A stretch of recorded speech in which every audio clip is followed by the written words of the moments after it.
할렐루야. 사랑하는 대강의 가족 여러분, 오늘 하루도 하나님의 말씀과 동행하는 삶이 되길 소망합니다. 오늘 함께 나눌 하나님의 말씀은 열왕기상 20장 13절에서 21절 말씀입니다. 한 선지자가 이스라엘의 아합 왕에게 나아가서 이르되, 여호와의 말씀이 내가 이 큰 무리를 보느냐, 내가 오늘 그들을 내 손에 넘기리니 너는 내가 여호와인 줄을 알리라 하셨나이다. 아합이 이르되, 누구를 통하여 그렇게 하시리이까? 대답하되, 여호와의 말씀이 각 지방 고관의 청년들로 하리라 하셨나이다. 아합이 이르되, 누가 싸움을 시작하리이까? 대답하되, 왕이니이다. 아합이 이에 각 지방 고관의 청년들을 계수하니 232명이요 그 외의 모든 백성 곧 이스라엘의 모든 자손을 계수하니 7,000명이었더라. 그들이 종호에 나가니 베나닷은 장막에서 돕는 왕 32명과 더불어 마시고 취한 중이라. 각 지방의 고관의 청년들이 먼저 나갔더라. 베나닷이 정탐꾼을 보냈더니 그들이 보고하여 이르되, 사마리아에서 사람들이 나오더이다 하며, 그가 이르되, 화친하러 나올지라도 사로잡고 싸우러 나올지라도 사로잡으라 하니라. 각 지방 고관의 청년들과 그들을 따르는 군대가 성읍에서 나가서 각각 적군을 쳐 죽이매 아람 사람이 도망하는지라. 이스라엘에 쫓으니 아람 왕 베나닷이 말을 타고 마병과 더불어 도망하여 피하니라. 이스라엘 왕이 나가서 말과 병거를 치고 또 아람 사람을 쳐서 크게 이겼더라. 아멘. 엘리야 선지자가 활동했을 당시 왕은 아합 왕이었습니다. 엘리야는 성경에 나오는 그 어떤 선지자보다 능력의 종이었습니다.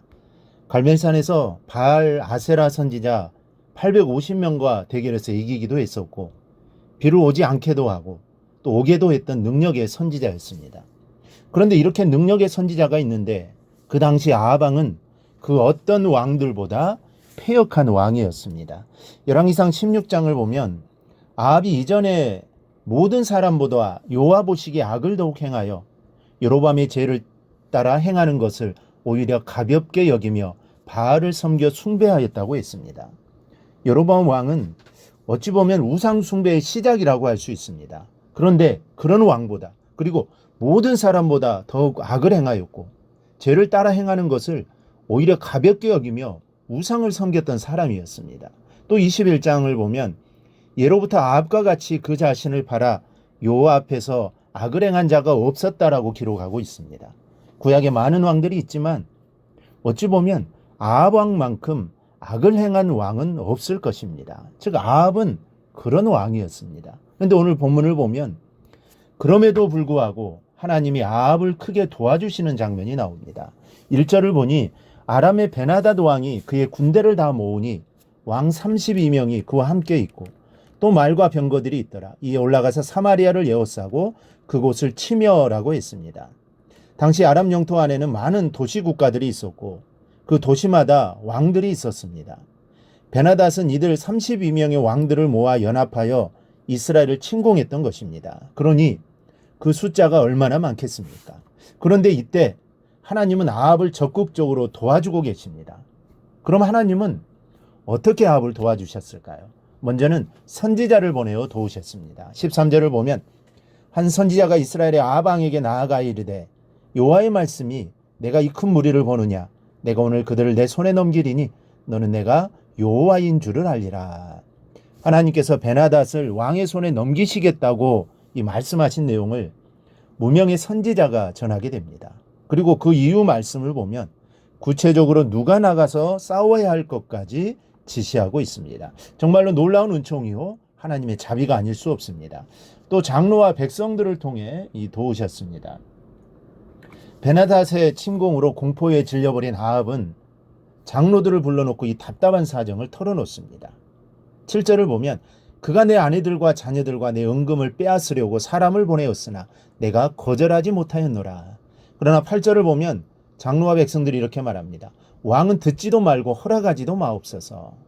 여기 장로들이 또 구체적으로 다른 어떤 말을 했는지는 알 수 없습니다. 그러나 분명한 것은 하나님께서 장로와 백성들의 말을 통해 아합이 큰 용기와 또 담대함과 힘을 얻을 수 있도록 역사하셨다는 것입니다. 이것을 우리는 두 구절에서 찾아볼 수 있습니다. 9절에서 아합이 베나닷의 사신에게 이렇게 말합니다. 이것은 내가 할 수 없나이다 하라. 공포에 떨기만 하던 아합에게 놀라운 용기와 담력을 보이고 있습니다. 그리고 11절에 베나닷의 사신이 다시 왔을 때 이렇게 호령합니다. 갑옷 입는 자가 갑옷 벗는 자 같이 자랑하지 못할 것이라 하라. 갑옷 입는 자는 전쟁터에 나갈 준비를 하는 자를 말하며, 갑옷을 벗는 자는 전쟁에 승리하고 돌아온 장수가 갑옷을 벗고 있음을 말합니다. 즉 베나닷은 지금 전쟁을 하기 위해 갑옷을 입고 있건만 어찌 전쟁에 승리하여 갑옷을 벗는 장수와 같이 미리부터 기뻐하고 있느냐는 야유의 말입니다. 싸워보지도 않고서 미리 장담하지 말라는 뜻입니다. 결국 20절 21절에서 각각 적군을 쳐 죽이매 아람 사람이 도망하는지라.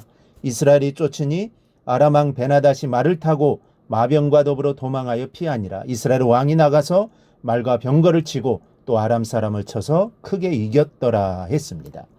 하나님께서 아합을 도우셨던 것이요, 끝내는 쾌거의 승리를 얻게 하셨던 것입니다. 그렇다면 하나님은 역대로 가장 악하였던 아합을 왜 도우신 것일까요? 하나님은 아합을 보고 도우신 것이 절대로 아닙니다. 하나님은 자신의 백성인 이스라엘 백성을 보고 도우신 것입니다. 아합이 예뻐서 도우신 것이 아니라 하나님의 백성들이 피를 흘리고 학대를 받아야 할 운명에 놓였기에 그 백성을 위해서 아합을 도우셨다는 사실입니다. 그러니 하나님의 사랑과 자비는 한량없으심을 다시 한번 느끼지 않을 수 없습니다. 우리가 섬기고 있는 주님은 바로 이렇게 좋으신 하나님이시요, 이렇게 자비로운 은총을 베푸시는 분이심을 기억하시기 바랍니다. 절대로 잊지 않기를 바랍니다. 그리고 그런 주님을 더욱 사랑하며 살아가는 여러분이 되기를 바랍니다. 그러면 우리가 어떠한 어려움과 고난 가운데 있더라도 하나님은 반드시 나를 도와주실 것입니다. 그리고 길을 열어주실 것입니다. 그 사랑의 하나님을 의지하며 살아가는 저와 여러분이 꼭 되기를 주님의 이름으로 축원합니다. 오늘 묵상한 말씀을 굳게 잡고 삶으로 실천하며 살아내는 대강의 모든 성도들이 되기를 축복합니다.